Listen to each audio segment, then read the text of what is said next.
Hi friends, എല്ലാവർക്കും നമസ്കാരം. ഇന്നത്തെ നമ്മുടെ റെസിപ്പി നല്ല കാണാനും കഴിക്കാനും നല്ല ടേസ്റ്റി ആയിട്ടുള്ള ലേസ് ദോശയാണ്. അപ്പോൾ വീഡിയോ ഇഷ്ടപ്പെട്ടാൽ ലൈക്ക് ചെയ്യാൻ മറക്കരുത്. അപ്പോൾ നമുക്കിത് എങ്ങനെ ഉണ്ടാക്കുന്നതെന്ന് നോക്കാം.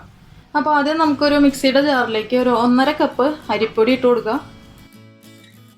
ഒരു 1/4 കപ്പ് മൈദ, കുറച്ച് ഉപ്പിട്ട് കൊടുക്കാം. 1 ടേബിൾ സ്പൂൺ പഞ്ചസാരയും കൂടെ ചേർക്കുക. പഞ്ചസാര ഇഷ്ടമുള്ളവർ ചേർത്താൽ മതി കേട്ടോ, ഇല്ലാത്തൊരു നിർബന്ധമില്ല. ഇനി ഇതിലേക്ക് നമുക്ക് ആവശ്യത്തിനുള്ള വെള്ളം കൂടെ ഒഴിച്ച് ഒന്ന് മിക്സിയിലൊന്ന് അടിച്ചെടുക്കുക. വെള്ളം അപ്പോൾ ഞാൻ ഒഴിച്ചിട്ടില്ല. അപ്പോൾ വെള്ളത്തിൻ്റെ അളവെന്നൊക്കെ പറഞ്ഞാൽ നമ്മൾ എടുക്കുന്ന പൊടികൾ, ചില പൊടികൾ നല്ല വറുത്ത പൊടിയൊക്കെ ആണെങ്കിൽ വെള്ളത്തിൻ്റെ അളവിന് വ്യത്യാസം വരും, ചിലപ്പോൾ കൂടുതൽ ഒഴിക്കേണ്ടി വരും. അപ്പോൾ അതുകൊണ്ട് ഞാനൊരു നമ്മുടെ സാധാരണ ദോശയുടെ മാവുണ്ടല്ലോ, ആ ഒരു അളവിലായിരിക്കണം നമുക്ക് ഈ മാവ് കിട്ടുന്നത്. അപ്പോൾ അധികം ലൂസും അല്ല അധികം തിക്കും അല്ലാത്ത രീതിയിൽ വേണം എടുക്കാനായിട്ട്.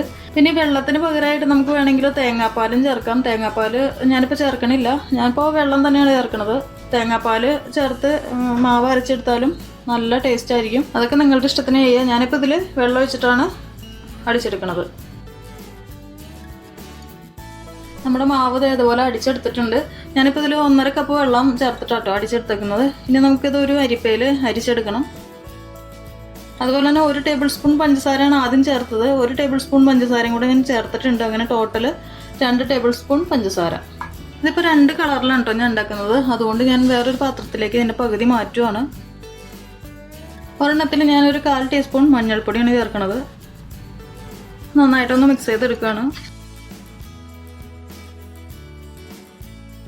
ഇത് മഞ്ഞൾപ്പൊടി ആയതുകൊണ്ട് കളറ് പോരാ, അപ്പോൾ കുറച്ചും കൂടെ ചേർക്കും കേട്ടോ. ഫുഡ് കളറാണെങ്കിൽ ഇത്ര ഒന്നും ചേർക്കേണ്ട ആവശ്യമില്ല, കുറച്ച് ചേർത്താൽ മതി.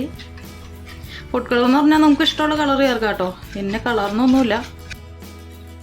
ഇനി നമുക്കിത് ചെറിയ പ്ലാസ്റ്റിക് ബോട്ടിലുണ്ടല്ലോ വെള്ളത്തിൻ്റെ, അപ്പോൾ അതിൽ നിറച്ചെടുക്കണം.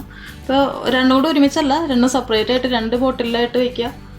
എന്നിട്ട് ആ ബോട്ടിൽ ഇതുപോലെ ചെറിയൊരു ഹോൾ ഇട്ട് കൊടുക്കാം. ഞാനിപ്പോൾ ഒരെണ്ണത്തിൽ 2 ഹോൾ ഇട്ടിട്ടുണ്ട് ഉണ്ടോ, ഇതുപോലെ.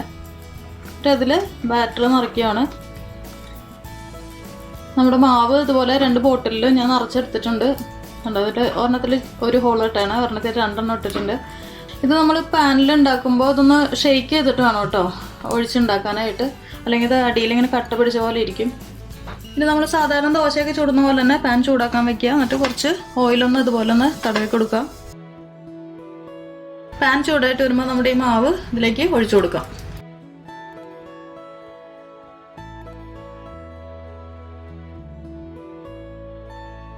ചെറിയ തീയിൽ വെച്ചിട്ട് വേണം കേട്ടോ ഇത് ഉണ്ടാക്കിയെടുക്കാനായിട്ട്. കാരണം നമ്മൾ തീ കൂട്ടി വെച്ചിട്ട് കാര്യമില്ല, ഭയങ്കര നൈസാണ്. അപ്പോൾ പെട്ടെന്ന് അങ്ങോട്ട് കരിഞ്ഞു പോകും, മുരിഞ്ഞ് നല്ല ഒരു എന്താ പറയുക ക്രിസ്പി ആയിട്ട് പോകും. അപ്പോൾ അതുകൊണ്ട് നല്ല ലോ ഫ്ലെയിമിൽ വേണം ഇട്ടിട്ട് വേവിച്ചെടുക്കാനായിട്ട്. ഇതിപ്പോൾ ഏകദേശം ആയിട്ടുണ്ട് കേട്ടോ, കാരണം വീഡിയോയിൽ നിങ്ങൾക്ക് കാണാൻ പറ്റില്ല. അതിന് മുകൾ വശം ഒരു വൈറ്റ് കളറൊക്കെ മാറിയിട്ട് മാവ് വെന്തിട്ടുണ്ട്. അപ്പോൾ ഞാനിത് പാത്രത്തിൽ നിന്ന് മാറ്റുവാണ്.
അപ്പോൾ നമ്മുടെ ലേസ് തോറ്റു പോകുന്ന രീതിയിലുള്ള ലേസ് ദോശ റെഡി ആയിട്ടുണ്ട്. ട്രൈ ചെയ്ത് നോക്കുക, എന്തായാലും നിങ്ങൾക്ക് ഇഷ്ടപ്പെടും കേട്ടോ. കാരണം നമ്മളത് ഉണ്ടാക്കിയെടുക്കുക കാണുന്ന ആ ഒരു ഇതൊന്നുമല്ല, നമ്മൾ ഉണ്ടാക്കിയെടുക്കുമ്പോൾ തന്നെ നല്ല ഭംഗിയാണ്.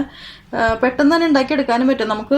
നമുക്ക് ചിലപ്പോൾ തോന്നും, വീഡിയോ കാണുമ്പോൾ തോന്നും അത് ഭയങ്കര പാടാണെന്ന്. പക്ഷെ ഒരു പാടുമില്ല, ഈസിയാണ്. നമ്മൾ ആ ബോട്ടിൽ ഒഴിച്ച് കഴിഞ്ഞാൽ പെട്ടെന്ന് തന്നെ ഉണ്ടാക്കിയെടുക്കാൻ പറ്റും. ഈ ഒരു കറക്റ്റ് അളവിൽ തന്നെ ഒന്ന് ചെയ്ത് നോക്കിയാൽ മതി.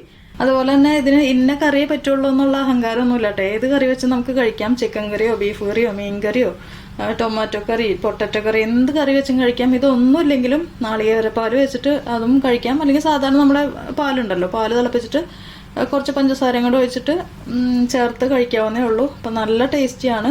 അപ്പോൾ എല്ലാവരും ട്രൈ ചെയ്ത് നോക്കുക. വീഡിയോ ഇഷ്ടപ്പെട്ടാൽ ലൈക്ക് ചെയ്യുക, സപ്പോർട്ട് ചെയ്യുക. അപ്പോൾ അടുത്ത ദിവസം കാണാം. താങ്ക്